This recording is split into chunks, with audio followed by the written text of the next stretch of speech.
All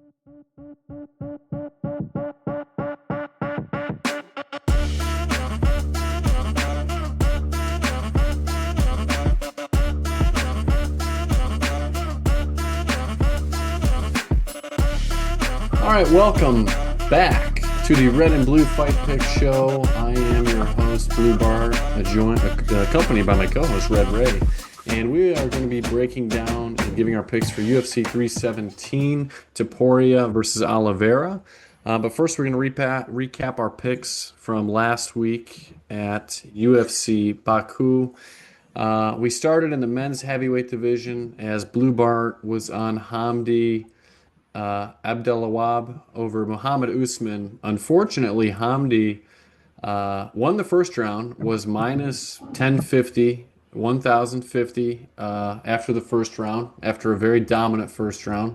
I got a text message from Red Ray that said they should just cut Usman between rounds.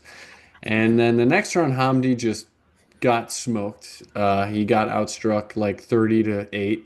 Was getting outstruck on the feet, and in the third round, it was pretty close, pretty competitive. He was doing what he needed to do, and then he took a big shot late in the round to falter. And once again, he did not attempt to wrestle almost at all. He attempted one takedown, didn't get it. Only had 2 seconds of control against the cage. Didn't try to hold him up against the cage and use some of that Olympic wrestling. Just a very low IQ fighter we see from Hamdi continuing, and Usman dug deep and grinded out a fight where he was in a tough spot after the first round and outpointed him in rounds 2 and 3, which I did say would be his only path to victory. But good job by him. I know Red Ray was on the over 2.5 in that fight, so he was correct on that. Moving up the card. Didn't give out a pick on this Tagir Ulanbekov over Azmat Maksum. We were both on Ulanbekov, but didn't give out a pick. It was a pretty competitive fight, but Tagir got the job done. Moving up the card, I'm going to pass this one over to Red Ray because he thought he had the puzzle solved here in these two women's bantamweight fights. Red Ray, what happened here? So Bart, I'm just gonna just generalize. If you probably spent like your whole life like training a martial art to the point where you're like almost like an Olympic level judo player, and you're just throwing yourself all day. That's the whole sport. You're just tossing whatnot, and then you're in a competitive fight. You would think that you would try to toss that other person on the ground at some point during the fight. Irina decided that wasn't the case. She said she saw Claudia get basically TKO'd her last fight by getting her hand held and said, I like standing for 15 minutes. So, yeah, I didn't see that coming. I would assume... Attempted 0 takedowns. 0, not even, yeah, didn't even attempt one. She actually got taken down, so that was wild. I thought she'd also win the stand-up. She didn't, but, I mean, I didn't think that was even going to be necessary, but thought we would just take her down and just beat up the white belt on the ground. And Irina decided that she didn't want to do that. So I want her to come out and say that she's going to get rid of her nickname, Russia Ronda, because I know while I do not like Ronda Rousey, I know she would never do that to me. She would always try to take people down. So I need her to eliminate her name. She can maybe be called the Russian Hamdi, and then that maybe be her new nickname going forward, because they both don't like to do takedowns. And we'll just skip right to the next fight because we have similar issues with this one, with Melissa Mullins and Daria Zelenikova. If you watch the fight, this fight already happened once, so Melissa knows. Like if me and you were fighting and we fought once before, and you were beating me up standing up, and then I took you down, realized you can't do anything on the ground, and I beat you up in about 5 seconds and the fight was over. If we fought again, I would be like, I'm going to do the same thing over. So the first round happens. She just stands there and gets beaten up for about 4 minutes, then takes her down, gets her right into a dominant position, starts winning the fight. Next round starts, you think, let's go back to the takedown. She doesn't until 4 minutes left, or 1 minute left in the round. Again, same exact thing happens. She takes her down. So now we're in the third round. Let's do it again. She waits the whole third round again. She got dropped twice. She got hurt to the body in the second round. That's the only time she ever shot was when after she got hurt. Just wild. So at this point, I just think I can't. You just think that these people have IQs over 7, and you think, hey, there's a clear path to victory. That we're in a competitive fight. I make more money when I win a fight. So let's do that thing. And then they just don't do that thing. So no longer can I just have to just assume the fight's going to happen a certain way, and I'm not going to put common sense or IQ in the fight in my fight predictions anymore, because that's not how the fights end up going, because people seem to not want to win or anything like that. So I can't help that anymore. Yeah. We thought Hamdi and Irina and Melissa were all going to wrestle. Hamdi and Irina chose to just not wrestle at all. Mullins, she did try. She did have some success, Yeah, but but was waiting with a too minute long. left in every round, she had just, I mean, it was wild. She So could have we just will. watched Usman the fight before, or the week before. Usman took 2 minutes every round, then he would do the takedown. That more than half the round. We don't wait until there's 30 seconds on the round after we just got her to the body. I mean, I had the under 2.5. I thought Daria could finish her. She did drop her in the first round and hurt her again in the second round. But fortunately, not only is Mullins dumb, but she's too tough to win my bet. So it was like a double. Just she might be my least favorite fighter at this point. We will be banning low-level women's bantamweight fights for the time being. We move up the card to the men's middleweight division as we had Jun Park defeat Ismail Nouradov by decision. Couple of faults here on the Nardiv side. Couple eye pokes to Park, groin shots, had a point deducted. Park overall did what we thought he was going to do, was able to take him down and beat him up. I pointed out that Naridov, when he's on the opposing side of the grappling, he tends to struggle, and Park was able to beat him up. He was a part of um, my one unit play. I had Park and Blades together. Um, Moving up, we were on Oban Elliott, a part of the 3 unit play alongside Irina and Sadikov. I was pretty happy at this point that Oban lost and got absolutely dominated after we saw Irene get absolutely dominated. Kind of took the sting off it a little bit for me. I didn't think Coy looked super impressive in his Contender Series fight. I thought Oban had been improving every fight that we saw him. I know Red Ray agreed. I was a little concerned at the weigh-in because Coy looked absolutely ripped and jacked, much more than he did on the Contender Series. But this was a very one-sided fight. No one saw this coming. I mean, Oban was a minus 500, minus 525 favorite and got absolutely smoked. This one was more surprising to me than the Irina fight, just because we've seen her get beat up before. But anyway, we were way off on that. Moving up the card, we were both leaning Muhammad Naimov. This was a pretty competitive fight, close fight, 29-28. The correct guy got the win here in the fight. No robberies or anything. Muhammad Naimov did control him more, landed more strikes. Pretty competitive fight as we expected, but Naimov got it done. We were very high on Sadikov. This hands down was the most confident I was of out of the 3 legs in our parlay. And to be fair, he did get dropped in the first round.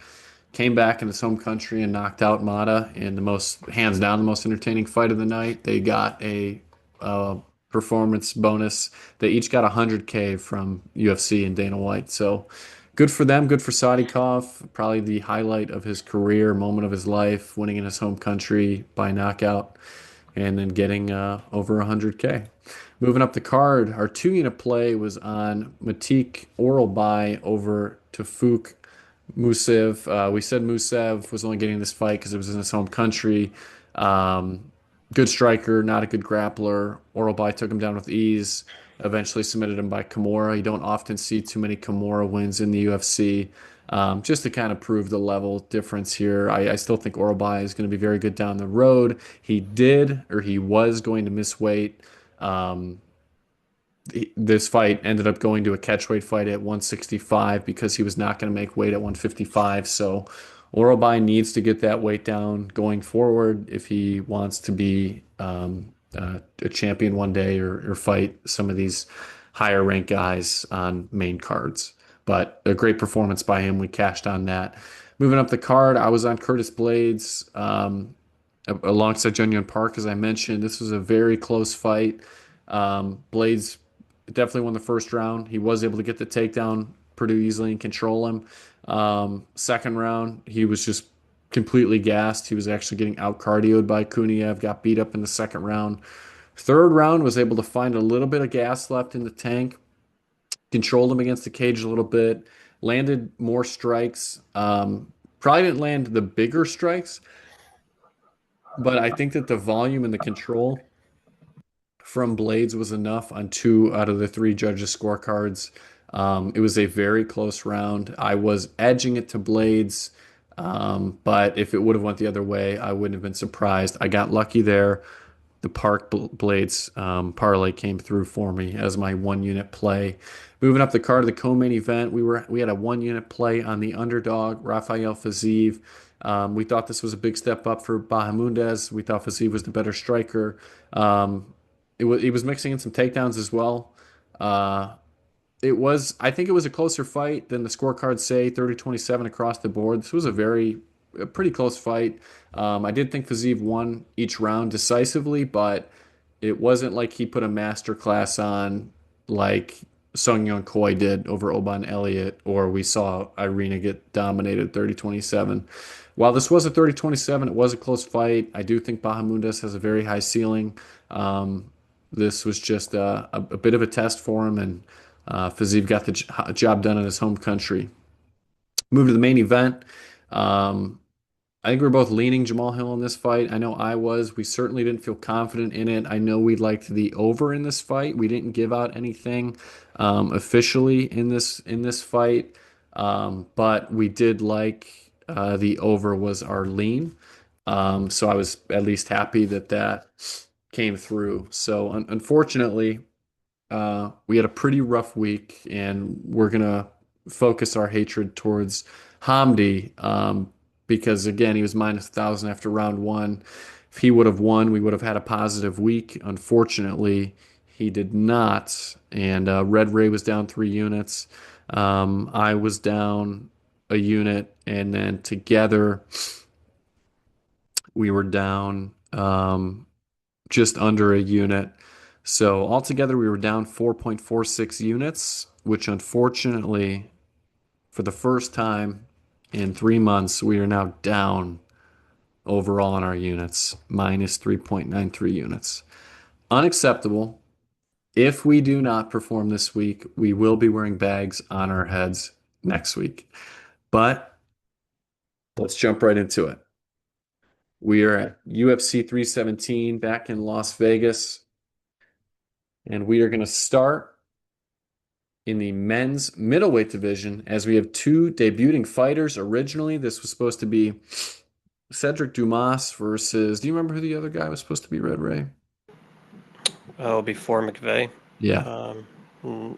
All right, you work on that. It was supposed to be Okay. Dumas versus somebody, and then McVey jumps in, and then Dumas couldn't get his ankle bracelet off in time for this fight. I mean, it's unbelievable the judge wouldn't get his ankle brace off for this fight. I mean, yeah, he kidnapped some people, and he's got like 15 different charges, but he's a good guy other than that. I just think it's wrong that the judge wouldn't let him go fight. And kudos to the UFC for keeping a criminal in the cage over and over again. I mean, it's just sad. But anyway, now we have Jackson the Moose McVey, 6-0, 26 years old, and Christopher Ewert is stepping up. Got announced yesterday, so he's taking this fight on 3 days' notice. He's also undefeated, 7-0. And this is in the middleweight division. I did look at a little bit of tape about these guys. McVey, all of his wins have come by first round finish. Half of them by KO, half of them by submission. I like what I saw. I like the reach that he's going to have in this fight. Ewert, to me, I think he's a pretty durable guy, and I think that might help him in this matchup. I think he can survive the slick finishes of McVey that we've saw so far. I don't know what McVey's cardio is going to look like in rounds 2 or 3, just because we haven't seen it yet. He's a young guy. He appears to be in pretty good shape. He did have a little bit more notice on this fight. I 100% was going to pick him over Dumas because I think Dumas is terrible. I'm leaning him in this fight versus the tape I saw on Ewert. Looked a little lost on the ground, was getting out grappled by a low level guy. That fight was at light heavyweight though. So I don't know if he took that fight on short notice and was just taking it because he needed to get a fight in. Um, Him fighting at light heavyweight does concern me about him making weight for this fight on 3 days' notice at middleweight. And his nickname is the Tank, El Tanky. So I am a little bit worried about him making weight. But based on what I saw on the tape, I like the prospect Jackson McVey in this matchup. I'm going to lean that way. I'm just going to take his money line at plus 130. Red Ray, how do you have it? So I don't think the Dumas had a fight. I think they took the fight for the it was the Costa Coppola fight. They replaced it with that. So Gotcha. he didn't have a fight before them. I don't know, where did you see that fight was at light heavyweight? I'm looking right now. All of his fights are at middleweight, and then he had a. Um, when I watched the fight, they announced it Oh, at a they light announced it. heavyweight. Oh, Yeah. okay. They might have been incorrect, or else the Tapology is wrong, one of the two. But all of his fights, according to Tapology, was at middleweight, and then he also fought somebody at welterweight. So I don't think he's a huge middleweight, so he should be fine getting down. But so yeah, we watched the fights, watched the previous fights. Obviously, McVey, all his fights are in the first round, um, facing very low level opponents. The His last fight was against a guy that was the Mateo Garner was 5 foot. He's 5'9" at 185. He at one point in his career fought at heavyweight, so that guy is obviously not taking his career seriously. If he's 5'9" at heavyweight, too, just to show you, there's a bantamweight on this card that's taller than that guy. So um, the only guy that Jackson McVey has fought that's any decent was actually back in his amateur days. He fought Wes Schultz, who we saw on the Contender Series last year, fight Abdul Malik, and he got armbarred in 41 seconds in that fight. So, but obviously that was the amateurs. It was also 5 years ago. But I don't think he's got a couple of knockout wins. None of them look like he's hitting amazingly hard. So I don't know if it's just the poor opponents he has, but he does snatch a lot of necks. He did the I guess it's a Bravo choke on Tapology, but it looked like it could have been a Darce against Ben Fowler. He had a couple of fights ago. Was super impressive. He usually you see the Darce chokes kind of take a second to put in. He put it in almost immediately. So, and he had a guillotine choke, I think, the fight before, standing. And that was another one. He immediately locked it up. So his chokes look impressive. I think he's more of a jiu-jitsu guy than he is a striker. So that could be come into play here because obviously, like you said, we saw Ewert take on, I think it was AJ Chambers 2 fights ago. And he did get taken down at one point. And yeah, he looked like he just tries to explode out of positions on the ground. Doesn't really try to, there's no jiu-jitsu at all. Not really technical to try to get up there, but I haven't seen McVey actually offensively wrestle in any of his fights, so I don't know if that's really part of his games. I think it's going to be a lot of stand-up. Ewert's stand-up is kind of weird. He holds his hands in a weird way. I don't know how to really even explain it. It looks like his hand's broken. I don't know when he's holding his hands. It's really awkward, but he's a good striker when he throws. He throws in combinations a lot. He's got good kicks. He does get hit, but his last fight against Reese Watkins was a undefeated guy out of American Top Team. He got hit a bunch, but he kind of just walks through him. He doesn't really even get phased at all. The Chambers fight, he had a nice body shot there.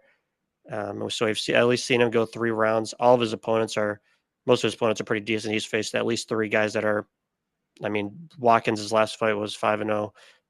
3 fights ago, he fought a guy named Jimmy Pace, who was 3-0 at the time, and he's now 7-2. So that guy's pretty decent. All three of those guys are better than anything that McVey's fought. So we'll see. I don't know if unless McVey starts offensively wrestling, I don't know if the fight's going to go to the ground. I'm going to lean Ewert here. I think either it goes to decision. I think he wins a decision, or he finishes McVey late if McVey doesn't have a gas tank, which we have no idea because he has never been past. Besides the amateurs, I think he went to decision once as an amateur, but like I said, that was whatever 4 or 5 years ago. So McVey by decision, or I mean Ewert by decision. But yeah, like you said, this is a Dana White Contender Series fight, so no one has any idea what's going on here. Yeah, but I'm actually looking forward to it. I like seeing two undefeated prospects, two young guys stepping in on short notice, fighting for their dreams. So I'm looking Yeah, it forward can't be to any it. worse than the fights last week. So Let's move up the card, heavyweight division. We have Janata Diniz at minus 330 with the comeback on Alvin Haynes stepping in for his debut at plus 260. Red Ray, how do you have it? yeah, Hines is 7-0. He's more of a grappler than anything. He throws hard, but he's like a heavyweight, sloppy overhands, nothing really technical. So he has power. Um, most of his, I think he has 3 wins by submission and KO, and then 1 by decision. So he has at least been to the third round. So he might have some kind of gas tank. I think he's more of a. I think he has a grappling background though, but he doesn't really not like a high level wrestler at all. His takedowns usually he waits on them, and they're not like. I mean, he's taking down guys that are low level guys, so it's not nothing wildly impressive. Diniz, obviously, we've seen him on the UFC a couple of times. He's a high level kickboxer, got good power. His last fight, he lost to Tybura, but that was like a real jump up in competition for him. His fights before that were Austin Lane and Carl Williams. So I don't know if he was ready for that. Obviously, Tybura, he actually did hurt Tybura in the first round, but then Tybura started clinching, got him down, and was able to doctor stoppage him at the end of the round too. So, but I think Hines is not on Tybura's level. This is back to him fighting low level opponents again, and I think he's gonna be able to finish Hines. Hines probably rushes in at some point, tries to throw his haymakers. Denise has got good power, and he's just going to be a more technical striker here. And I don't think Hines' wrestling is good enough to get Denise down here. So I got Denise probably TKO, either first or second round. Yeah, also I wanted to point out, I meant to mention this. Alvin Hines is taking this fight on short notice. Took the fight 10 days ago, so he had about 2 weeks to prepare. Stepping in for Justin Tafa was ruled out with an injury. I'm not sure Hines is UFC level. He's fought in all low-level guys on the regional scene. I was watching some tape. He's fighting guys that are fighting in basketball shorts that are just incredibly sloppy. Um, he looks like a great bar fighter, but he does look like he's getting pretty tired in these fights. And Jonathan Diniz, I'm not sure he's ever going to be UFC champion, but he's actually pretty good. He is a good striker. He beat Carl Williams, who would starch Alvin Hines here. He beat him decisively. Had a couple of good TKO performances on the Contender Series and in his first official fight in the UFC. He lost that last fight. He was probably going to lose that last fight no matter what, but it was to a doctor stoppage. I don't think that Diniz has the offensive grappling to get Diniz down and control him. And I also think Hines is definitely going to death gas after the first round here, if it gets that far. But I'm on Diniz, Diniz by KO at minus 175. Moving up the card, we go to the welterweight division as we have Nico Price at plus 1100 with the comeback on Jacoby Smith at minus 2100. I hate these fights. I don't understand this matchmaking. You've got an undefeated prospect against an aging veteran who's been KO'd 5 times in the UFC already, who has lost 3 of his last 4 against a surging guy who has been on an absolute tear in his career so far. In the UFC so far, he's knocked out both of his opponents. He has knocked out uh, 8 of his 10 opponents, and of that, he's knocked out 7 of 8 in the first round. Nico Price has been knocked out 5 times in the UFC. He gets tired. Uh, I don't know what his path to victory would be in this fight. I think Jacoby Smith has better wrestling if he even wanted to utilize it. Um, I feel bad. I I've been watching Nico Price for a long time. I know he has 7 kids. I hate this fight for him. And I think the odds are what they are for a reason. Overall, in his UFC career, he's 8-8. He's been finished in 6 of those 8 fights. And again, he's lost 3 of his last 4. And the one that he won was a very close fight against Alex Morono, who has looked really bad over the past couple of years. I hate this fight. Ultimately, I think Jacoby Smith is going to knock him out. His knockout number is minus 330, and his first round knockout number is minus 135. It's probably what's going to happen. Jacoby Smith, first round knockout. Red Ray, how do you have it? Yeah, don't need to add anything here. He's minus 2,100 for a reason. Shouldn't be a sanctioned fight, but he's a better striker, he's a better grappler, better everywhere. But he's not like all first round knockouts. He's been to decision twice. So if it goes past the second round by a miracle, then he'll still win, but just somehow. So he's not going to gas out. So yeah, Jacoby Smith probably first round KO. All right, let's move on. Let's go to the lightweight division. We have Terrence T-Rex McKinney at minus 170 with the comeback on Slavikos Vystislav Borshchev, aka Slavikos, at plus 140. Red Ray, how do you have it? Seeing McKinney now, he's been in the UFC. This is going to be his 11th fight. Has never been past the second round. Every time if he wins the fight, it's usually in the first round. If he gets past the first round, he usually loses. I don't think he even has a win past the second round. Yeah, all of his wins are in the first round. Yeah.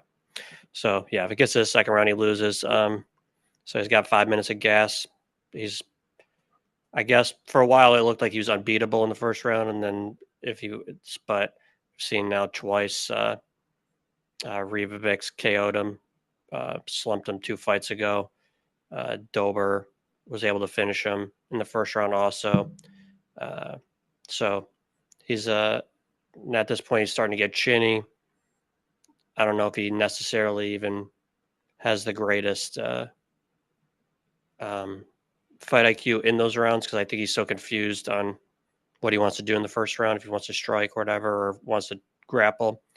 He's just all over the place. It's just chaos in the first round. So going against Borshchev here, kind of getting worse. It seems like as he goes on. His last fight against Tom Nolan, not great. It was a really lackluster fight. Went to decision. I don't think Tom Nolan's very good. And it was mostly a stand-up affair, which is his cup of tea, and he still lost in a decision. Split against James Lon, topped the fight before, also just a pure striking affair. The fight before, Chase Hooper killed him for 2 rounds. So both these guys are not really trending upwards right now. But just off of how Borshchev has lost, even the Chase Hooper would, as long as he didn't get KO'd on standing, but grappling wise would run circles around Terrence McKinney. And he was able to survive for almost 2 rounds there. And even he still wasn't even he had to get darshed at the end, but the ref kind of just let him. He just kind of let it happen, because he survived all the striking, never got knocked out. I don't think he's ever been knocked out in his career. So McKinney does take the back, but if Hooper couldn't get a submission in the first round, I don't know if McKinney's going to be able to get a submission. Goes to the second round, we know he just automatically loses. So I think I'm going to take Vlad here. I'm going to take him to survive the first round, and McKinney doesn't get past the second round. He just absolutely just will give up in the second round. So I think Borshchev lands a nice shot in the second round and KOs him there. So that's my call there. Okay. I am on the McKinney side here. Red Ray and I have been joking about this all week. Um, I don't think Borshchev is very good. I mean, he's an excellent striker, but other than that, he's not good. The defensive wrestling did seem a little improved in the last fight, but prior to that, it's been an absolute disaster. I think McKinney's a much better wrestler than Tom Nolan is. He's a two-time state champion wrestler. Um, and although McKinney has been a killer be killed fighter, um, I read a long interview he did with UFC.com, and I just want to point out a few things that he said. Um, he said, everyone knows and can see that I have the tools to do it. I just need to get the IQ up and make the necessary adjustments. And that was in reference to becoming a top 15 fighter. It's everything because now I know when to use bursts of energy and not like in the Drew Dober fight, use up all my energy. I know what moments to capitalize on my athleticism, what moments I can use to rest and use my footwork. We've got what it takes to be top 15. There's no reason we shouldn't be. So it's just being focused, trusting in God, and not being prideful. I always thought, let me beat this guy where he's the best. And now that I'm a little more mature, I'm like, why would I not focus on the weakest part of his game and get the dub? I got to set the pride aside. It's hard, but I got to do it. I got to play chess out there, not checkers. Um, and then on his opponent, Borshchev, he said, I think he's really good in the pocket, especially with the counters. Um, I don't think he's the most athletic guy, but the skills and the defense are there. But we all know the dude can't wrestle. We're gonna see me being a mixed martial artist. That's all I'll say. He offered with a smirk. There are places on the feet where he's able to stop takedowns. We'll be ready for it. It's time to build. McKinney's not 30 years old. I know he recently had a baby over the past year. I think that he is going to be looking for his best path to victory in this fight, which is to wrestle Borshchev. We've seen him get death wrestled before. I don't think Borshchev um, is this absolute cardio machine that he's just going to be able to completely out cardio McKinney. I think McKinney, while he has been finished, it's been to a devastating. When he's been knocked out, the one was to gassing against Ober. Another one was to a lead pipe head kick from Ribovics in 37 seconds. And the other one was a flying knee that would have knocked out anybody against Bonfim. I like McKinney a lot in this fight. I like everything I read in that interview. Um, and I like McKinney by submission at plus 300 is going to be my official pick. Let's move up the card, go to the women's flyweight division as we have Vivian Araujo at plus 210 with the comeback on Tracy Cortez at minus 260.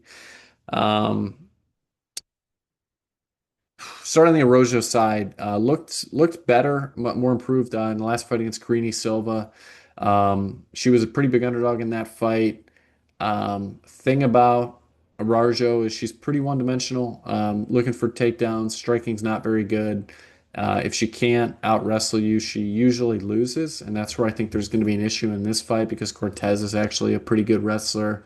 Didn't look so great in her last fight last summer, coming up on almost a year ago against Rose. Rose was able to take her down quite a bit. We know Rose is a multi-time champion, though, and we do know that Cortez took that matchup on short notice. She was training for a fight that was happening 2 weeks down the road, and took this fight on less than a week's notice against Rose. Cortez has good wrestling. She has good offensive, good defensive wrestling. Was able to stop a lot of the takedowns from Jastovicius, who I think is a better wrestler than Araujo. And I think that Cortez is the much better striker. I know the UFC likes her a lot. They push her a lot. She's in all these kinds of commercials. I do think that stuff is real. I know they want her to win if this fight is close. And ultimately, I think the wrestling is neutralized, and I think the striking is just better on the Cortez side. And she's also the 7 years younger fighter. Um, And I think the cardio will be better as the fight goes on. We've seen Araujo have success in the first round and then fall off a cliff in rounds 2 and 3 if she can't get the wrestling to continue going. So, Red Ray, how do you have it? Yeah, I really wanted to be on Araujo here. She's coming off the win against Karine Silva, who everyone and their mom was saying was the next great fighter in the division before that fight. So I really thought the odds would be closer here, considering she had that win. Um, but I just don't know. She just can't fix her gas tank. She gasses in round 3 every single fight. No matter, even last fight against Silva, she just got lucky that Silva also gassed mid-second round. So Cortez also slows down, but it's more of a gradual slowdown, more of a natural slowdown than a Rouger just comes out. Usually it's like mid-second round and she's already just completely out of gas. Um, like you said, she just lost to Nama Yunus, Cortez that is, and but I kind of throw that out. She took the fight on short notice, and it was a 5-round fight against obviously Rose high up in the division. I rewatched the Jazz Vicious fight. I actually thought she lost that fight. I was kind of baffled by the scorecards. Two of the judges had her win 30-27. I thought she easily lost round 2, and then uh, Jazz was the one pressuring and landing. They pretty much landed the same amount of shots in round 3, but Jazz was the one pressuring and going for takedowns, and Cortez was just on her back foot the whole time. So thought she lost that fight 29-28, and then the Gatto fight was actually kind of close also. So she's coming off 3 fights where she hasn't looked great. She also fights at a Fight Ready, who I think is the worst camp in all of sports right now. I think they're on a 25 fight losing streak. So they haven't. I don't know when the last time they've gotten a UFC win. Um, but yeah, I just think Cortez's hands did look really good against Jazz. They look like they're a lot faster. Um, I think Araujo has good hands, but she's going to be the slower fighter here. I think her path, honestly, is to fight kind of how she fought against Natalia Silva, where she tried to push her up against the cage and really slowed the fight down. I think if they're just going to stand in the middle, I think Cortez is going to win round 1 pretty easily. Maybe Araujo wins round 2 just because Cortez slows down a little bit. But then Cortez is going to win round 3 99% of the time because she would just have to just death gas to not win round 3. So, yeah, I've got Cortez by decision here, but I think it's much closer than the minus 230 odds that they have here. Let's point out that the over 2.5 rounds in this fight is minus 725. Fight to go to the distance I'm seeing on ESPN Bet is minus 800. Um, yeah, I mean, this fight's going to go to decision more than likely, and Cortez number is minus 225 right now by decision. Let's move up the card to the men's featherweight division as we have the undefeated Hyder Amil at plus 135 with the comeback on the surging Jose Miguel Delgado at minus 170. Red Ray, how do you have it? I'm really looking forward to this fight. This should be a really exciting fight. Both these guys just very entertaining, very finish heavy guys. Emil's 11-0 now. I think Delgado's 9-1. He's got one loss real early on in his career. Um, he's 2-0 in the UFC so far. 2 low-level guys. Even though I did watch the Contender Series fight again, that Ernie Juarez guy. I don't know what he's done since the Contender Series, but he actually looked pretty decent. It was actually landing some decent shots on the Hasn't feet. fought since. Sorry. Oh, he hasn't fought. Okay. No, he has. You liar. He's 1-1 since. He just won against Roberto Hernandez on June 20th. Oh, well, it's not updated on ESPN.com. No, you can't trust ESPN. But anyway, but yeah, he was actually halfway decent. Connor Matthews is terrible, and I don't think he's in the UFC anymore. So he finished him very quickly. But Delgado's a good striker, and he's actually, I don't think he has a couple of wins by subs, but he's every time I see him go on the ground, he looks like he's got a good ground game.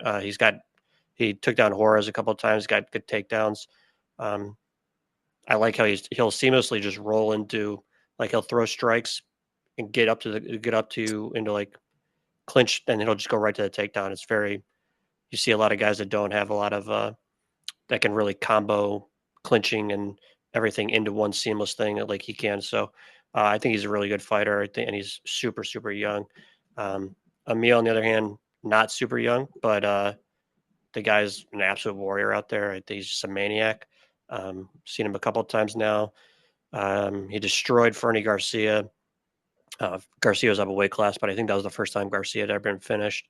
Um, then we saw him go into just a back and forth battle against Jung Lee, KO'd him, and then he was a split decision against Gomez, but Gomez had been beating everybody, and then um, I thought it was a unanimous decision. I thought he clearly won. He was landing the bigger shots and was just pressuring. He was basically beating Gomez at his own fight. So um, I'm going to lean Amil here. I think it's going to be super close, but I just think Delgado's a bigger fighter. He's going to have a 3-inch reach advantage and 2 inches height advantage. And I think he likes the space. And I think that Amil's not going to give him that space. He's going to just crash in a lot. I think Delgado will definitely land the better shots at distance, but I don't think he's going to stay at distance. So I think he's going to crash in. That is the one fight Delgado lost early on. It was against a guy who's a pretty high level wrestler, and that's all he kept doing was getting into the clinch, taking him down. I could see Amil doing that. I think the first round is going to be super, super competitive, but I think Delgado's going to slow down and be less dangerous as the fight goes on, and Amil just doesn't have that slow down type of in his arsenal. So, but like I said, it should be super exciting. I don't know if either guy gets finished here. I mean, even though they're both finishers, that unless Delgado really slows down late, maybe Amil TKOs him late. But I think this is going to go to decision. Okay, yeah, I'm leaning the Delgado side. Amil has been a wrecking ball so far in the UFC. Um, the William Gomez fight was impressive. I do think Gomez is pretty good. He knocked out Jung Young Lee, who we know is an absolute fraud of a fighter, after his last performance. And then we were on him, in case you were wondering. And then he also KO'd Fernie Garcia, who's not UFC level. I actually think Jose Miguel Delgado is a pretty good prospect. Trains at MMA Lab with Sean O'Malley, Mario Batista, Kyler Phillips, a lot of those good featherweight guys. So he's getting a lot of good training partners at all times. Some similar builds to Hyder Emil. He's 8 years younger. He's taller. He has a 3-inch reach advantage, and he's got real power. Uh, I'm leaning Delgado. I like the under 2.5 in this fight because I do think it's going to be an absolute banger. I think someone's going to go out in this fight. Under 2.5 was minus 165. Um, but I'm going to lean Delgado by KO at plus 250. And again, just based on the training partners, how he's looked so far, because I mean, Connor Matthews isn't, I mean, he's not in the UFC anymore, isn't a great example, but he did what he's supposed to do. He knocked him out in the first round. So, um, should be a really good fight. Probably going to be fight of the night, at least on the undercard. But I'm going to lean Delgado by KO. Let's move up the card to the middleweight division as we have Jack the Joker Hermansson making his return at plus 185 against Gregory Robocop Rodrigues at minus 225. Been a while since we saw Jack Hermansson. He's 37 years old now. He's coming off the close decision win over Joe Pyfer back in February of 2024. Prior to that, we hadn't seen him since December 3rd, 2022, when he got TKO'd by Roman Dolidze. He's fought everyone. Jack is very, very well-rounded. Always has a good game plan. It's a little bit of my concern in this fight. With Rodrigues, we know Rodrigues tends to slow down. I think if Hermansson can keep the space, make it his fight, stay moving, outpoint, outwork, get Rodrigues a little bit tired, I think that's definitely his path to victory. Unfortunately, I am going to be on the Rodrigues side. I don't like that Hermansson's only fought one time in almost 4 years. He's getting older. And I read a quote, an interview that he had on bjpen.com. He said, it's been my body, it's been my troublesome. I've been having injuries. I haven't been able to train. Then I'll slowly make my way back with rehab very slowly, upping the training. Finally, I feel like I'm at a point where I'm able to book a fight. And it was like a month ago when I really thought I could push hard and things were working better and I could increase my volume. And then about a month ago, we started talking to my management, looking for a fight. Um, to me, that sounds like my body's good enough to fight. It doesn't sound like my body's 100%. And every fighter always says they never go into each fight healthy, but when it's at a point where you can only fight one time in 4 years, I don't like that. And I don't like that when you're fighting a guy named RoboCop who's built like an absolute Greek god and hits like an absolute freight train and is also an 8-time um, national jiu-jitsu champion. I think RoboCop's going to knock him out. We saw RoboCop drop Cannonier twice in his main event against Cannonier. Ultimately, he got rocked pretty bad at the end of the third round, was getting tired, and then Cannonier put him away early in the fourth. I like that this is a 3-round fight. If it was a 5-round fight, I might be going the other way, but I think Rodrigues will win the first round. I think he'll do more damage. He could win all 3 rounds. But I do think he will definitely win rounds 1 and 2, if not knock out Hermansson. I am predicting a knockout for RoboCop. I like that number at plus 180. Um, in the UFC, RoboCop 7-4, Hermansson 11-7. Um, but yeah, just Hermansson, only one fight in almost 4 years. A lot of the injuries, 37 years old, against 33 guy who's very well rounded, very dangerous. I'm going to go with RoboCop here at plus 180 knockout. Red Ray, how do you have it? Yeah, we're pretty aligned here. I was initially going to be on Hermansson. I just felt like I just remember Rodrigues gassing pretty badly against Cannonier. Rewatched the fight. He actually wasn't as bad as I remember. He definitely won round one. As you said, he hit it, dropped Cannonier a couple of times. Round two, he seemed to take off. Seemed like he was slowing down and tiring, but round three he came back and actually was winning round three until right at the end when he got hit with that elbow. So maybe he was just taking it off because I think that was probably his first 5-round fight in a while, and then obviously got finished in round four. But um, he's going to be the bigger striker here. Obviously, I don't know if he's going to really be the want to take it down to the ground. Hermansson's obviously high level in the jiu-jitsu also. That's usually where he wants to fight. So Rodrigues probably just better off just striking. Um, I think the main worry here, obviously, Hermansson, like you said, usually has good game plan. Guys who are not the greatest with their footwork or moving around. Hermansson usually likes to bounce around on the outside and can win those fights. He saw him beat Curtis pretty handily in their fight. Um, Rodrigues also has a loss against Armin Petrosian, similar type of a fighter, not dangerous, good striker.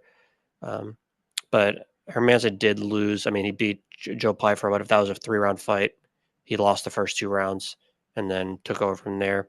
So I think a similar going to be here. I think Rodrigues also, Pyfer just kind of throws one and done shots. Rodrigues will throw combinations. I think if he can throw the combinations, he can get through.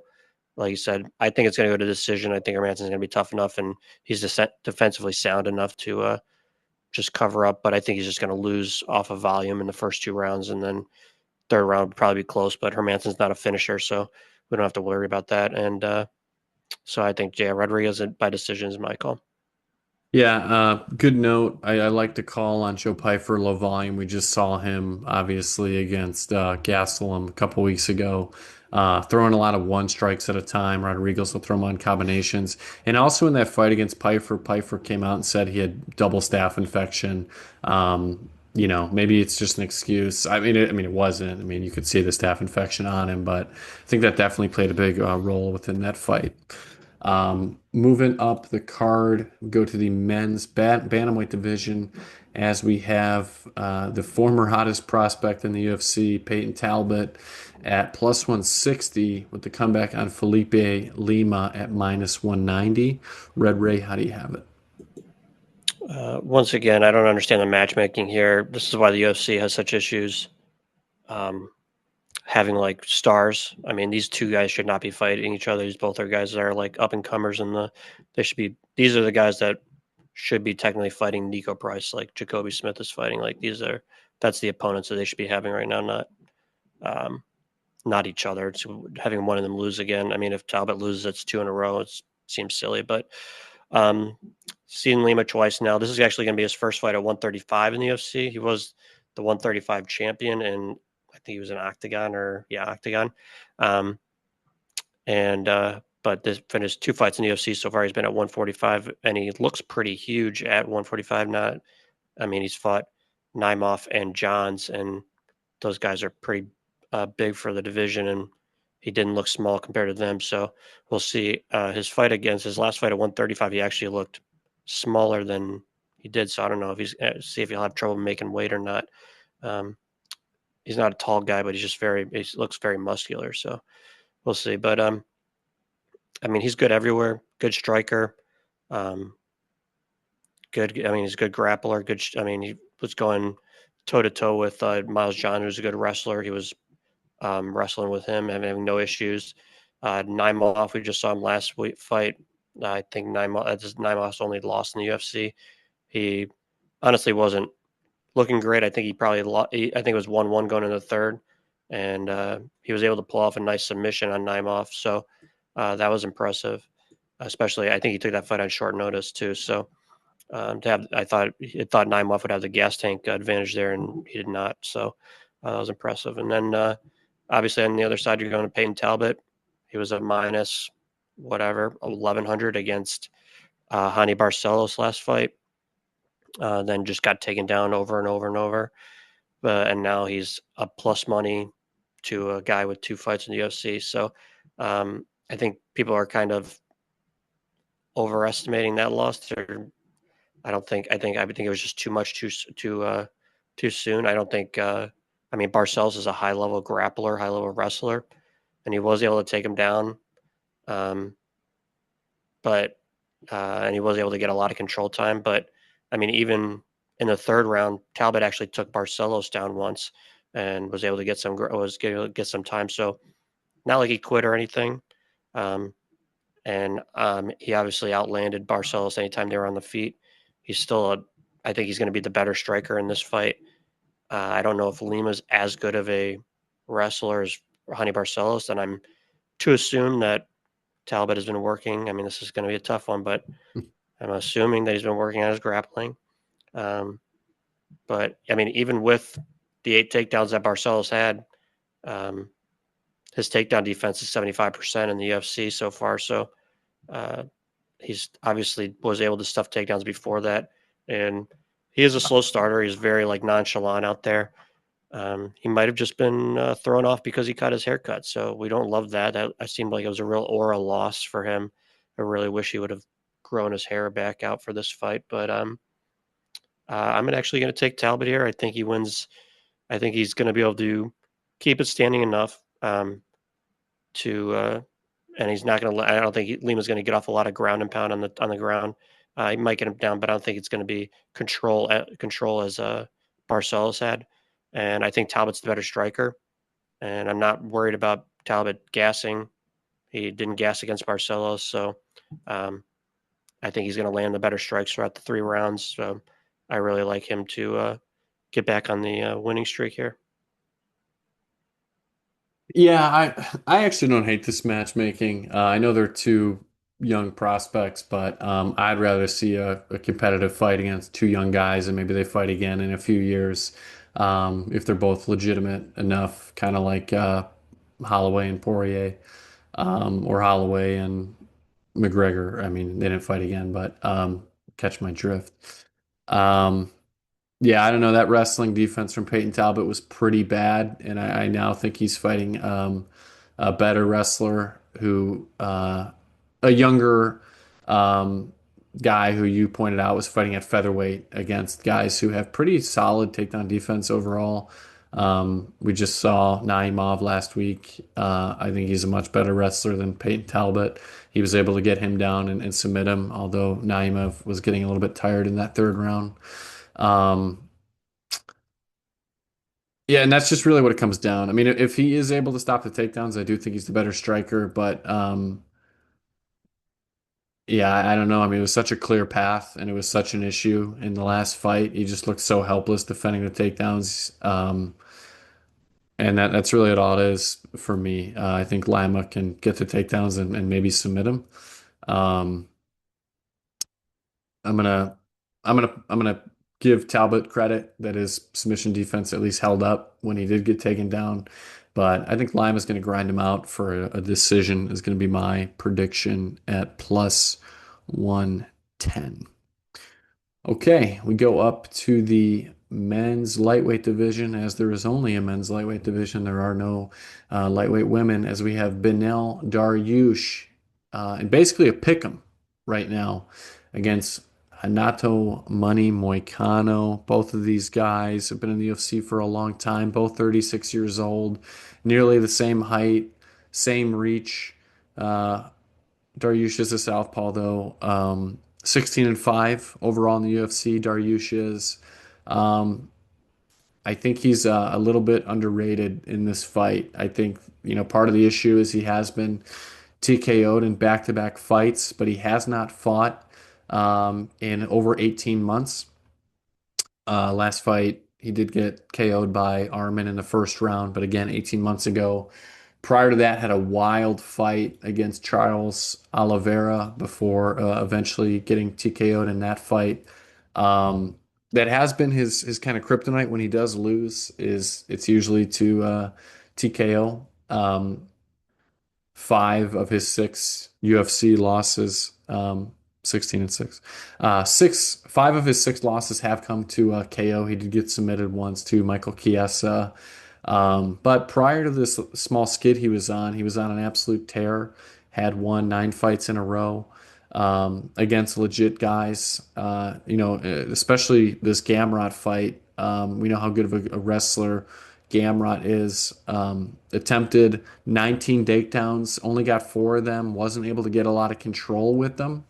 Dariush, very good wrestler, very good grappler. I think he's going to have the better striking than Moicano.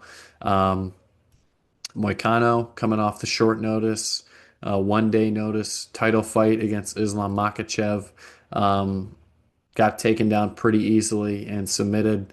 Moicano, not known for his knockout ability, only has 2 TKO wins, and they were not um, flash knockouts on the feet. He is usually a guy that will take you down, look for a submission. And these two KO TKO wins are his last 2 wins. I mean, Jalen Turner, he got rocked and knocked down in the first round. Turner was hesitant to finish him.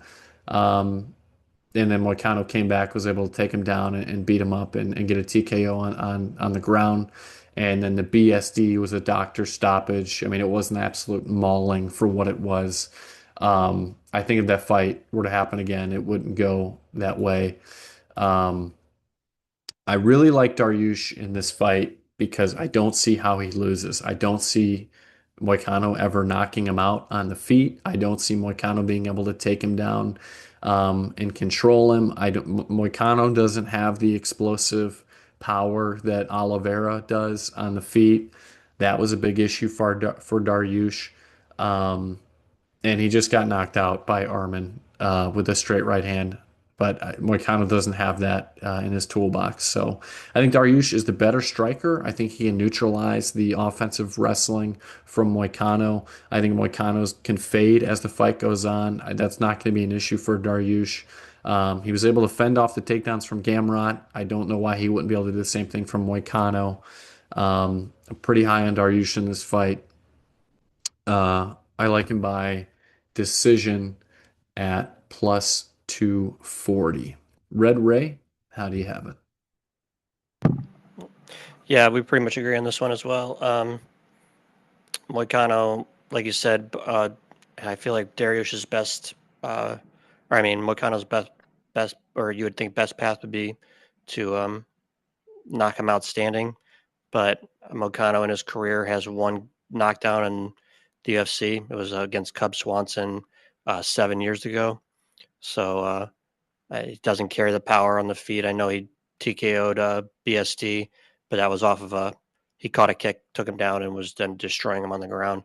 And actually, if he didn't cut him open like that, it looked like BSD was actually starting to come back in that fight in the second round. So, and then on the other hand, Dariush, I mean, you would hope Moicano probably his usual path is to take people down.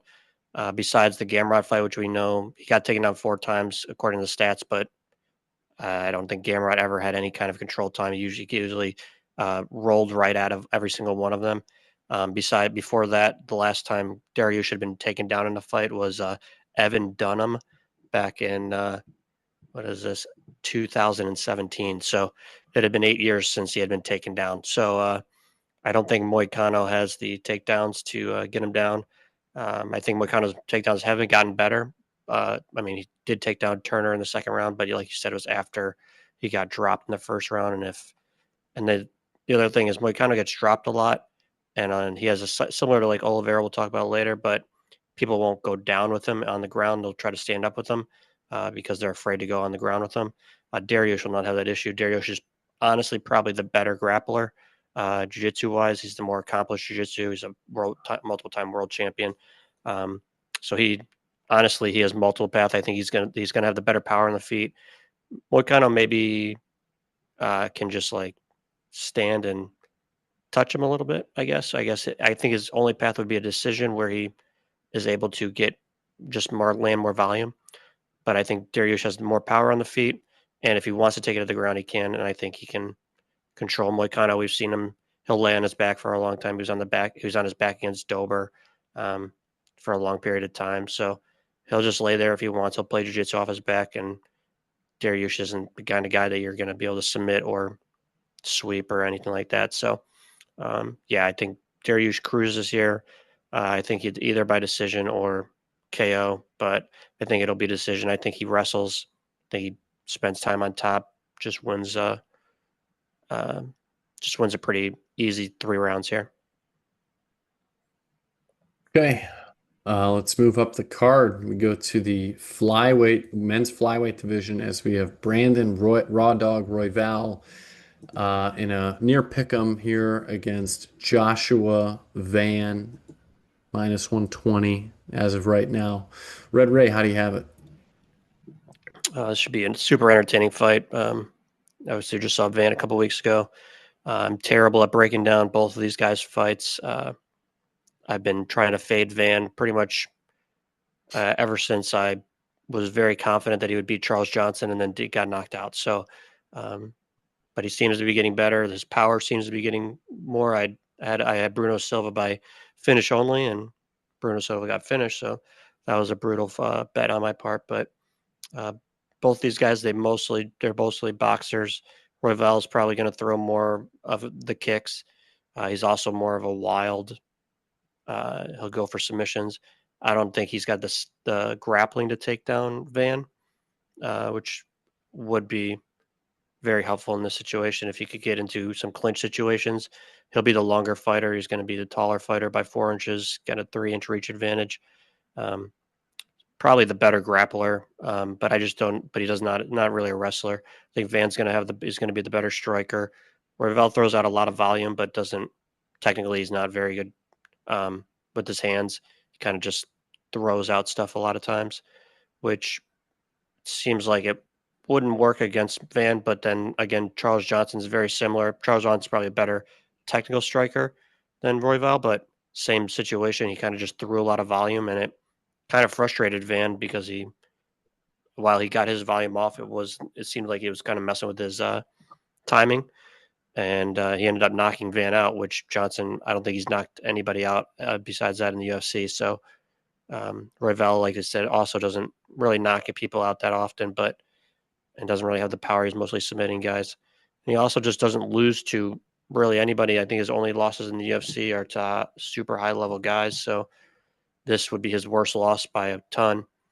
But I think if it was 5 rounds, I would probably lean Royval. I would assume he'd have the better cardio over 5 rounds, especially since Van is coming on short notice. But I'm just going to assume that Van can win the first 2 rounds here.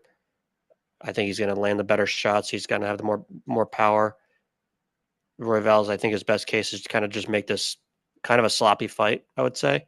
Um, if he can somehow, maybe not, I don't think he's going to be able to take Van down, but if he can maybe jump his back at some point, maybe get some back time, that would be probably his best path there. I think if he gets on Van's back, he could probably ride that out for a whole round, and maybe even submit him. So he definitely has that in his arsenal. But we've seen Royval get dropped by high level boxers like Matt Schnell before. So if Matt Schnell, I mean, we know Matt Schnell, we love him on this channel. So um, if Matt Schnell can knock him down, maybe Van can also do it. But so um, yeah, I'm going to take Van by decision here. I don't think either of them really get a finish. So, but I just think Van wins the first 2 rounds on most scorecards here. I'm on the other side here. I like Royval. I think that this is hands down the biggest fight so far for Joshua Van's young career. Again, only 23 years old. I do really like Van. I'm really looking forward to this fight. I do think it's going to be competitive, but I think Royval has the size, the experience, and different ways to win. We know that Joshua Van is primarily a boxer. We haven't really seen him wrestle too much, which has been an issue for Royval in the past, although we've seen that improve. He passed the Tatsu Taira test, who's a very one-dimensional wrestler, grappler, but he was taken down at times during that fight. Um, but Royval will switch stances. Will use all 8 weapons: hands, elbows, knees, feet, kicks. Has fought the absolute best of the best in his entire career in the UFC so far. Um, Tim Elliott, Kai Kara France, Brandon Moreno, Pantoja twice, Moreno twice, um, Matt Schnell, greatest flyweight of all time. Um, And I don't want to call it a step down for Royval because I do think Joshua Van is very good. But I think Royval fighting a guy who is pretty one-dimensional, who's very good at the one dimension, but primarily a boxer. I think that Royval is too crafty, too much of a veteran, incredibly good cardio. Um, I think he's going to win this fight. I don't think it's going to be the easiest win of all time, but I do think he can decisively win. I could see this being like a similar performance to last week with Rafael Fiziev. And I pointed out that fight was a pretty close fight, but it was decisive in who the winner was. I think this could be something very similar, where we see Royval mix it up with everything: punches, elbows, knees, kicks, wrestling. Um, he's got cardio for absolute days. Van tends to be a little bit of a slow starter to get his reads. I think Royval could sneakily steal the first round. And then I do favor him as the fight goes on. Uh, awesome fight. Looking forward to it. Also, Joshua Van taking this fight on somewhat short notice. Just fought last month, June 7th, and now he's fighting in the same month, June 28th. So I also don't love that. I don't love that you're fighting 3 weeks later uh, against someone who's a much higher level than Bruno Silva. So I love it. I love the pride in taking the fight. I think ultimately it's going to be a little bit of a mistake to be taking this high level of a fight on 3 weeks' notice. Um, Royval by decision is the official pick. We keep it in the men's flyweight division as we have our first title fight of the night. We have Alexander Pantoja at minus 250 with the comeback on Kai Kara France at plus 200. I am on Pantoja in this fight. He has just looked so good over his last 4 fights. The incredible fight against Moreno, he won a splitty there. Was able to take down and control Royval and beat him up. Um, Same thing with Ursig, was able to get the takedowns. Same thing with Kai Ascara, was able to take him down and submit him. Kai Kara France has shown improved takedown defense in his career, but he tends to struggle in these big moments.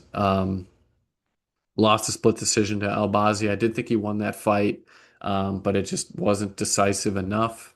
Um, he got KO'd against Moreno in that title fight.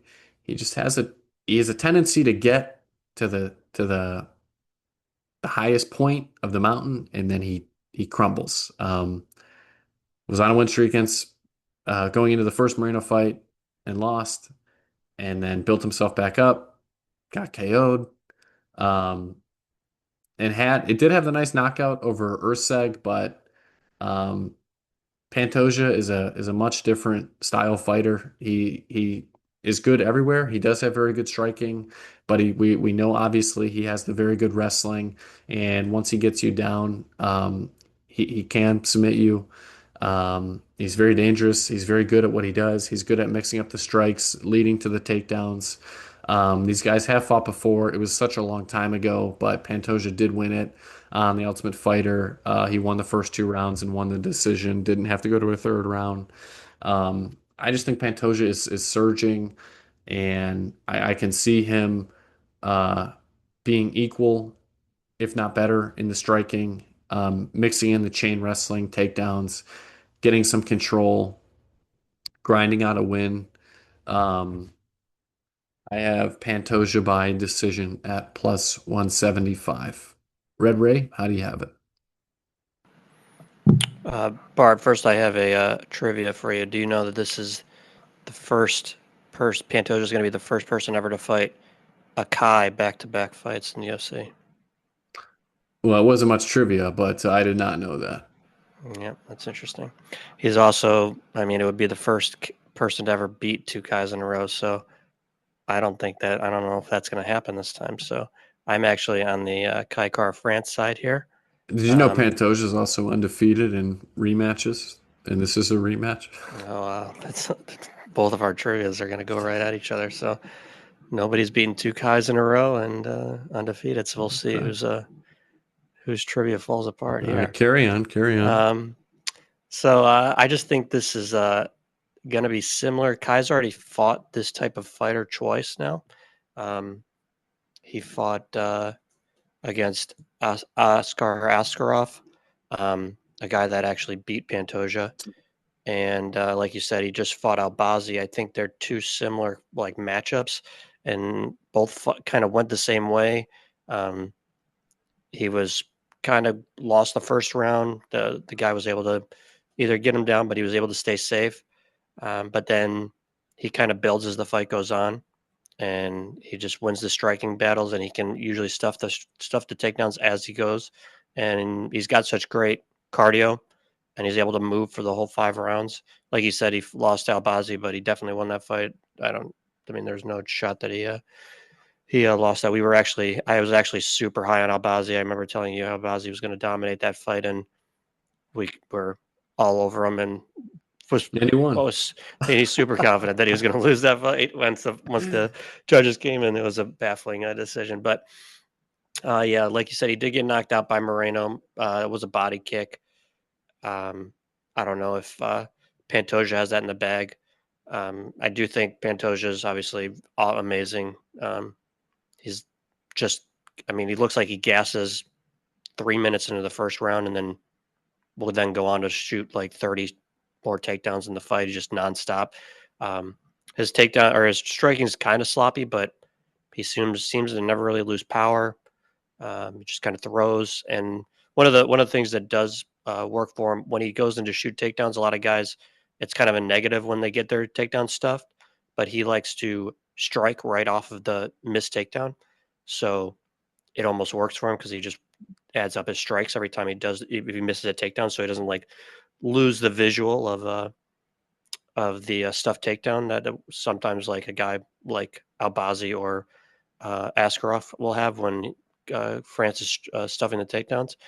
But I just think, like you said, they fought in the Ultimate Fighter, but the Ultimate Fighter is foolish and The guys usually just, for some reason, gas after 6 minutes in the Ultimate Fighter every single time. I don't understand. And then they'll come out and have unlimited gas tank in the UFC. So I don't think it's a very good, but it was a pretty competitive fight there. But I just think Kai's going to be this cleaner striker. I think he's been able to stuff the takedowns. I think he's actually going to build as the fight goes on. I honestly don't think. I agree. I don't really think Kai should really have this title shot. He's obviously lost 2 or 3. He has 1 win over Usyk, but you're assuming the UFC thought that he also won the Albazi fight, or else no other reason. I mean, it's just the fact that Pantoja's beaten everybody else in the division, so that's the only reason he's getting this title shot. So right now, but yeah, I just think he's getting better. I thought the Usyk fight, like you said, he kind of fades in big moments. I thought the Usyk fight was a big moment for him, and he kind of came through there. So I don't know if he gets the KO. I know everyone's talking about how he's such a hard hitter, and he is a hard hitter, but Pantoja's, I think he's only been dropped once, and that was by Figueiredo. I don't want to say it's not in the stats, but Matt Schnell hurt him before he got KO'd there, so I don't want him. That's just, you have to read between the lines on that one. Yeah, but like you said, he lost Askarov in a fight that, but that was what, 5 years ago at this point. He's won since.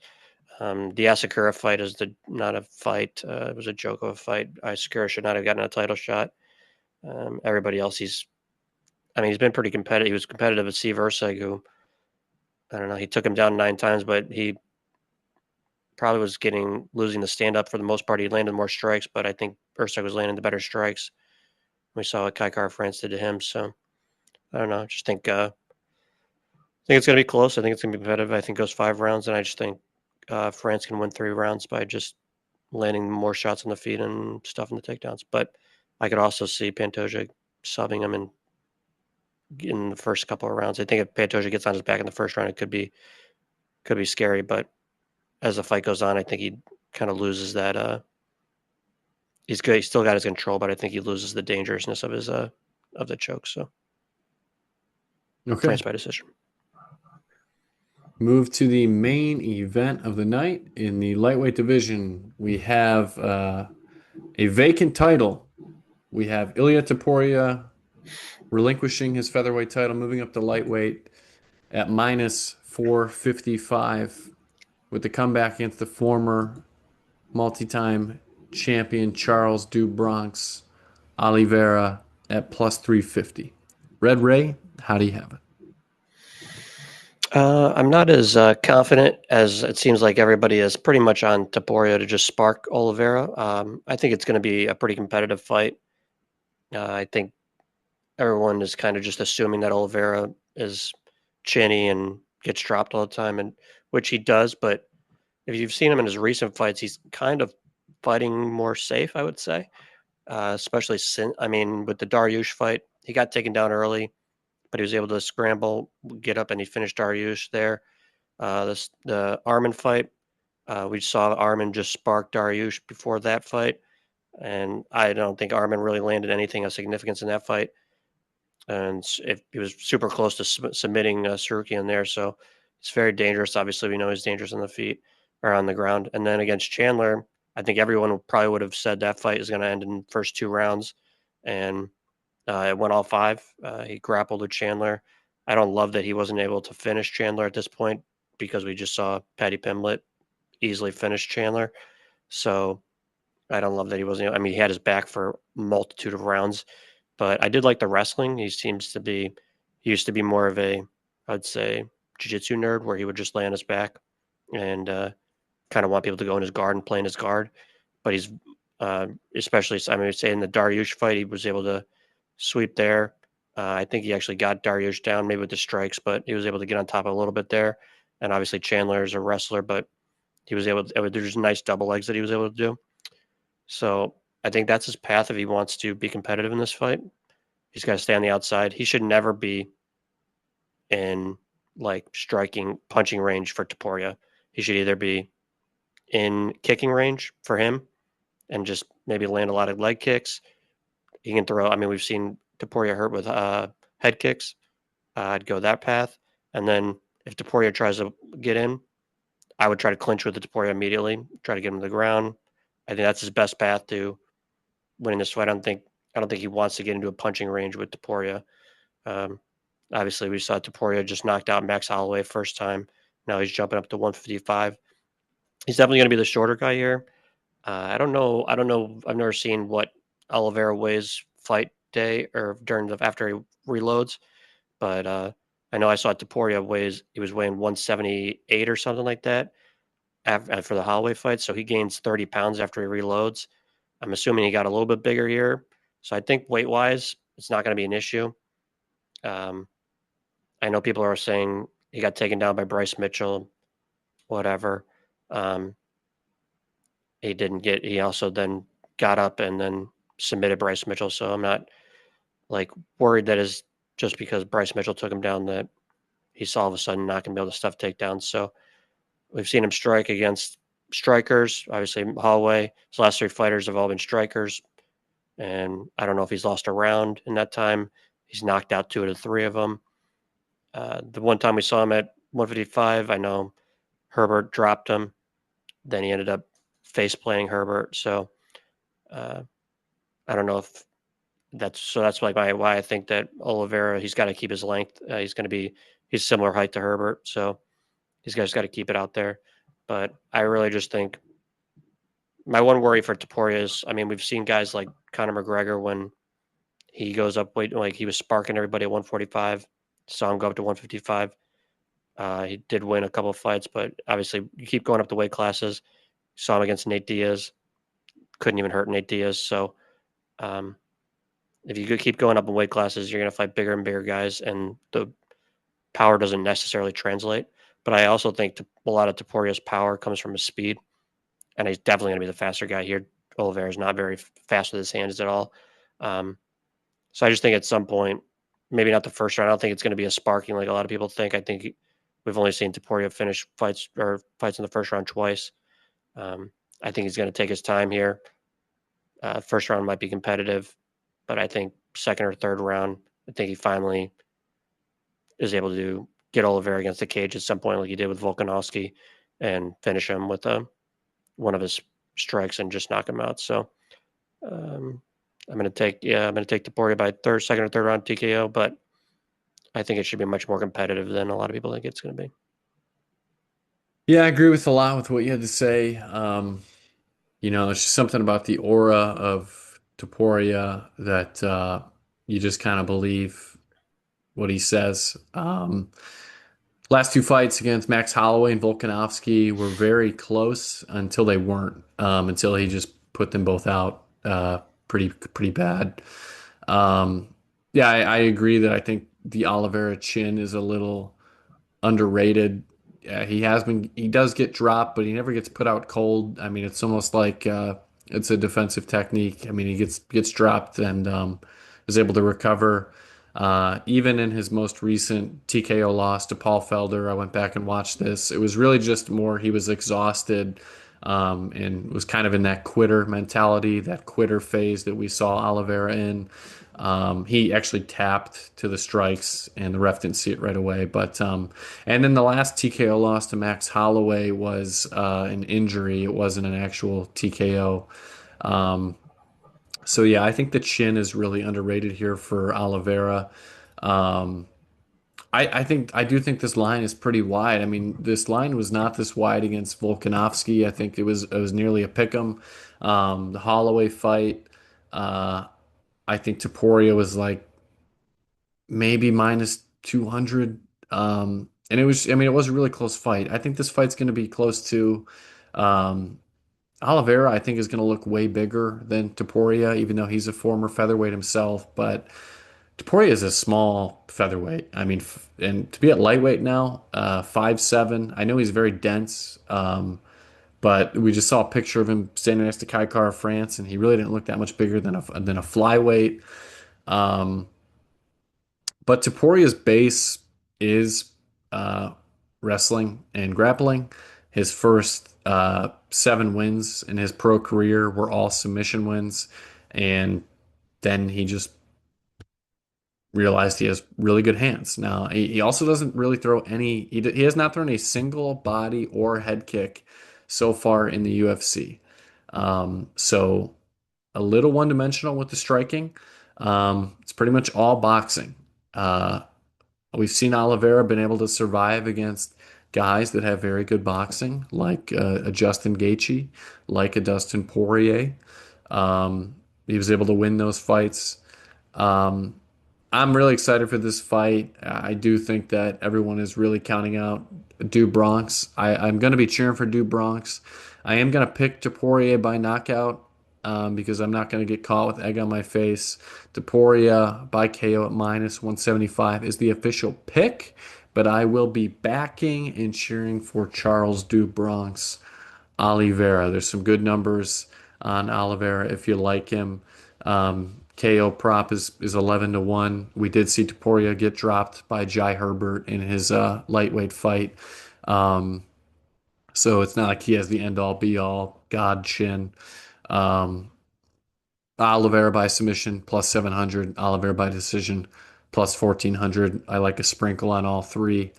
Um, but again, Topuria by KO will be the official pick. All right. We're running long. As always, let's get right into the official picks.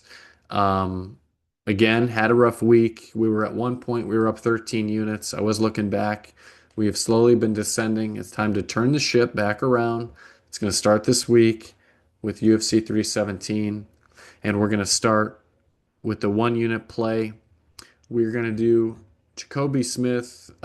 We talked a lot about how this is a very big mismatch. I mean, the guy is minus 2,900, 2,100 against a guy who's been knocked out 5 times in the UFC. We're going to go Smith KO minus 330. We're going to parlay that with Janata Diniz. Again, Diniz is a little underrated heavyweight. Last fight was stopped due to an injury. Alvin Hines coming in on short notice. Not super impressive on the regional scene. Bit sloppy, very rough cardio. Um, think Diniz could knock him out in the first round, and I do think the longer the fight goes, the more it's going to favor Diniz. I don't really see a path for Hines. Um, his path would have to be taking Diniz down early and often and being able to control him and beat him up on the ground, which I just don't think is going to happen. And I know Red Ray feels the same. That's going to be the 1 unit play. We're going to move to the 2 unit play. RoboCop money line with Tracy Cortez money line.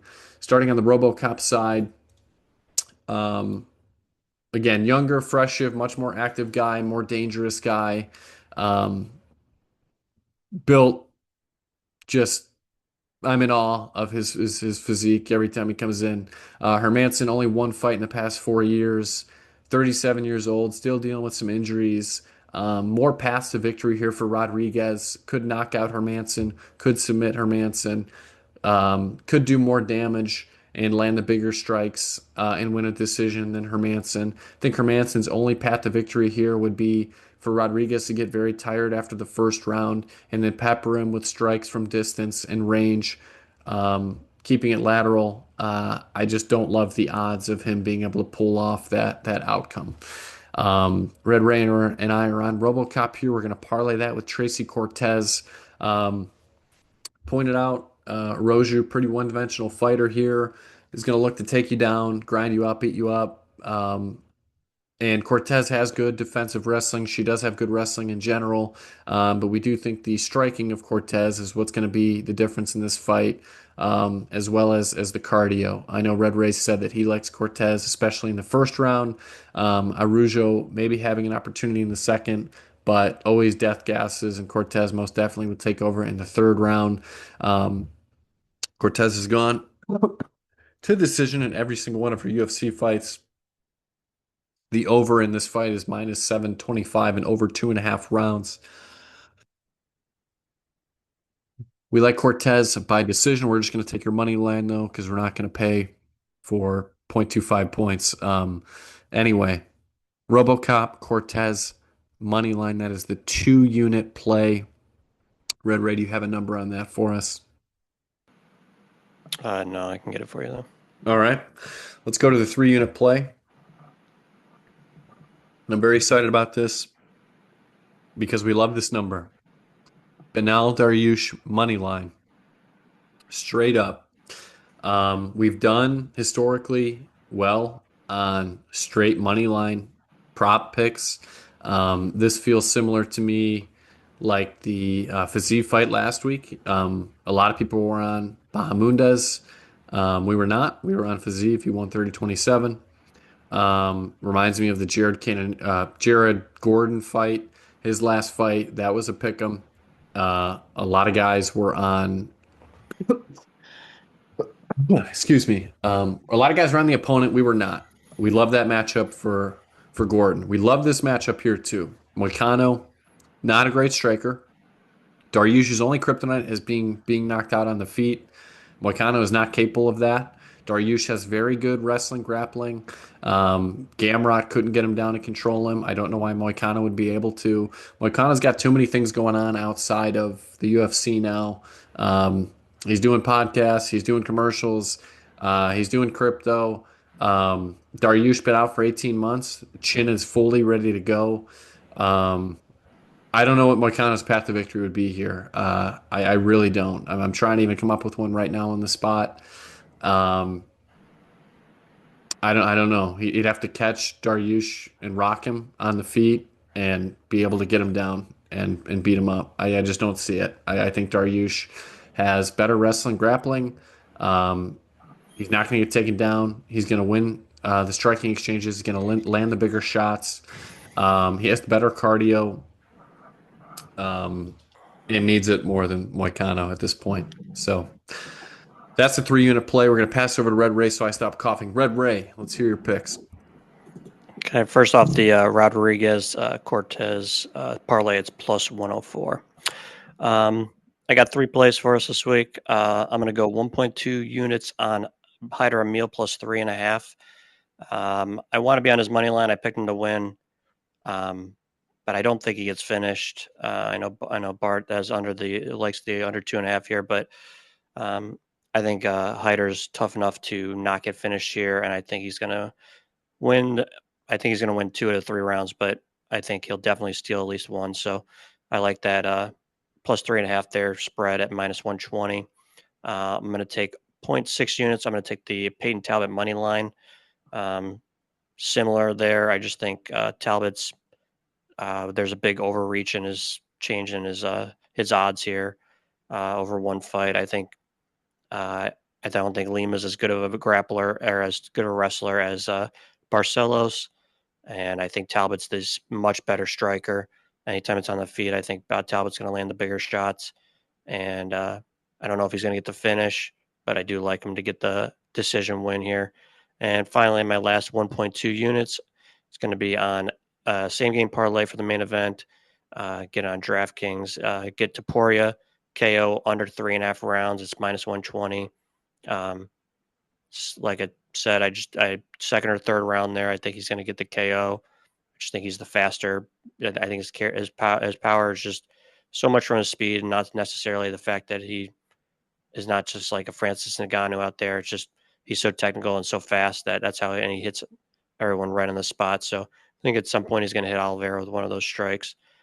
Just probably going to take a couple of rounds, so I don't want to take a first or second round there and just get burned on a third round fight. So I give him this gives him at least till the middle of the 4th round where you can get that KO and bring the money line down from minus 400 to minus 120 there.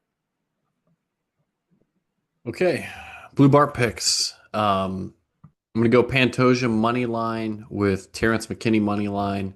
Pantoja has been an absolute terror. Striking is just as good as Kai Kara France. The chin is much better than Kai Kara France. He's going to be able to mix in the chain wrestling takedowns, setting those up with the strikes. Kai Kara France is just never able to get over the top of the mountain, the peak of the mountain. Is defeated in rematches. Pantoja undefeated in rematches. Kyle France has lost 2 of his last 3, arguably only 1 of his last 3. But Kai France, I just don't see it. I mean, Pantoja's never been KO'd. We know Kara France has power, but I think the power is just a little bit overrated. But yeah, I don't think Kara France will be able to do enough damage to win a decision. We saw it didn't work against Amir Albazi for the judges. Pantoja's going to be like at the takedowns. I think that this is going to be one of those fights where if you are on the Kara France side in the first round, he's going to get taken down. He's not going to be able to get up, and you're going to be like, oh, this is a mistake. I like Pantoja a lot, and I also like Terrence McKinney a lot. I know Red Ray is a hater. He doesn't believe what he's hearing from the McKinney interview that I talked about. McKinney talking about it's time to put a win streak together, utilize his tools that he has, slow down the fight. It's chess, not checkers. He's going to take down Borshchev, control him, and find a submission. I'm going to do their money lines together, and that comes to plus 125. I'm going to do 1.5 units on that. I'm also going to do my other 1.5 unit on Brandon Royval money line is currently at plus 100. This is a huge step up for Joshua Van. He's taken this fight on less than 3 weeks' notice. This is not a fight you should be taking at this level in less than 3 weeks' notice. I do love Joshua Van, but he's just a little too young, a little too raw still. He's only 23 years old, has outstanding boxing, but you're going to need more than that to beat a guy like Brandon Royval, who's only lost to the absolute top of the division. Decision loss to Pantoja, which a fight was a little more competitive than the scorecards say. He did get submitted by Pantoja. Again, Pantoja never loses rematches. And then he got injured in a Brandon Moreno fight where the fight ultimately was a TKO on paper, but his shoulder popped out of place and he couldn't defend himself. And the fight was stopped with 1 second left in the first round in a fight that he was winning up to that point. Royval, cardio for days, is going to mix up everything in his arsenal: hands, elbows, knees, kicks, maybe even mixing a little bit of wrestling. I like Royval a lot in this fight. So those are the picks. We are down for the first time in over 3 months. We will not stand for it. I am saying right now, if either of us are negative after this week, you will be wearing a bag of shame during the recap going forward because it's unacceptable. But thank you guys for listening. Really looking forward to this card.